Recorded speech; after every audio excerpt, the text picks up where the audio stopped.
ত্রিভুজের সাইন সূত্র। কোনো ত্রিভুজের যে কোনো বাহু ও তার বিপরীত কোণের সাইন অনুপাত ত্রিভুজের পরিবৃত্তের ব্যাসার্ধের দ্বিগুণ। যে কোনো বাহু এবং তার বিপরীত কোণের সাইন অনুপাত অর্থাৎ a by sine a equal to b by sine b equal to c by sine c।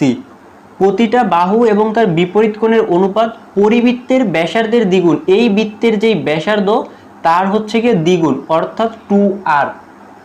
এখন আমরা যদি এখান থেকে প্রথম অংশ ইকুয়াল টু দ্বিতীয় অংশ নিই a by sine a equal to 2r, তাহলে এইখান থেকে কোণাকুণি গুণ করলে পাওয়া যাবে a equal to 2r sine a।